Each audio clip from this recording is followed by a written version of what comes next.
Question number 19. In given figure, circle with center C and D touch each other internally in point E. Here, circle with center C and D touch each other internally in point E. D lies on the inner circle. Chord EB of the outer circle intersects the inner circle in point A. Prove that segment EA congruent to segment AB. Now, circle with center C and D join internally in point E. You join ED. By the theorem of touching circles, these 3 points are collinear. E, C and D are collinear.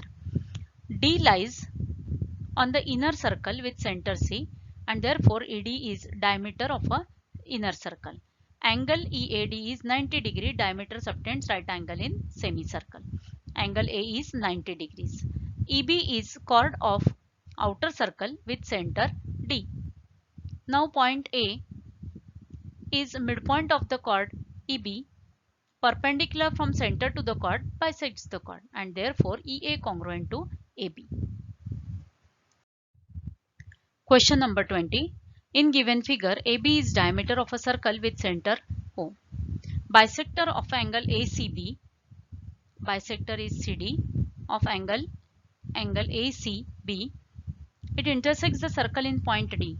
Prove that segment AD is equal to segment BD. Complete the proof. It can be in activity form. Join OD. Angle ACB is 90 degree, angle inscribed in semicircle. Angle ACD is 45 degree. CD is bisector of angle ACB. Arc DB is equal to twice measure of angle ACB, that is inscribed angle theorem. Angle DOB is 90 degree. Measure of arc DB is also 90 degree, which is equal to twice measure of angle DCB.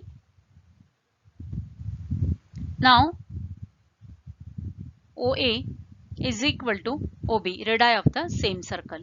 OD is perpendicular bisector of segment AB and therefore we have AD congruent with DB. Every point lying on perpendicular bisector is equidistant from the endpoints of the segment, so AD is congruent with BD.